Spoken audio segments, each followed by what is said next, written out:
Jezabel? Nagulat naman ako sa bigla mong pagsuko. Narinig ko kanina ang usapan niyo ni Prinsesa Verbula. Nalulungkot ako para sa'yo, pero humahanga din. Dakila ang pag-ibig mo, Erebus. Kahit na alam mo na may mahal na siya, patuloy mo pa rin minamahal si Jezabel. Isabel?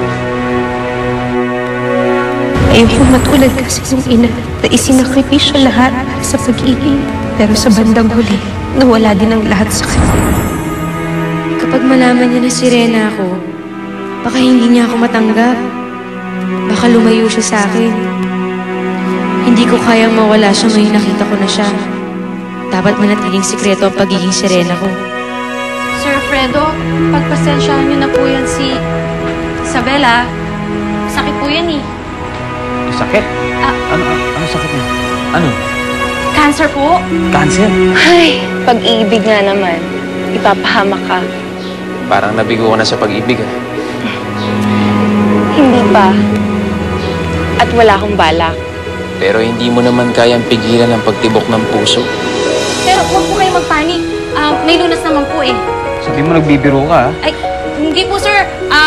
May lunas po yan. Sabi nung nagtataos dun sa amin. Siguraduhin mo, ah.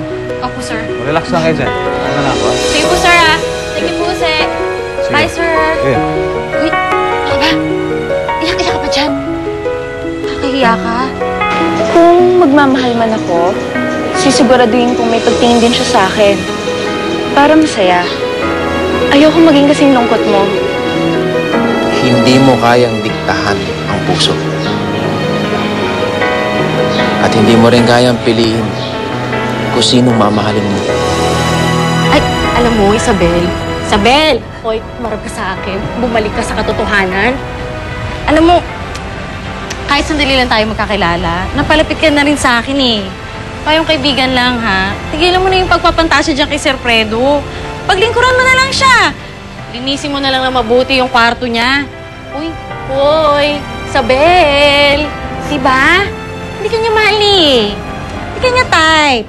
Kung ako nga hindi type eh. Ikaw pa. Diba? Wake up. Hello. Baka forever di mo siya makita. Mawalan tayo ng trabaho, diba? Linis na lang tayo. Yun lang ang buhay natin dito. Hindi natin level yun.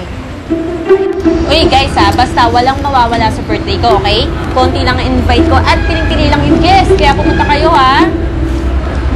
May live band ba na magpe-perform? Of course. At kinuha ko yung favorite band mo. Wow! Okay ka talaga, Vix. Siya si Doña Guada, the widow of the late billionaire Don Cornelio Araneta. Marami siyang lupain sa halos lahat ng parte ng Pilipinas. At ang balita, binibenta niyang asyenda niya sa Pampanga to a Japanese film. At naghahanap siya ng company na paglalagyan niya ng pera niya. And we want her to invest in our company for projects na most likely minimal in profit. The environmental awareness campaign, Fredo. Of course, I already asked for a meeting. In fact, she's on her way here to look at our proposal. I will take care of it. Ako presidente ng kumpanya. Ako haharap sa kanya. Hey, ano ba? Kita ba tayo sa party mamaya o sunduin na lang kita? Ha? Bahala na. Boring naman dito. Come on, let's go, class.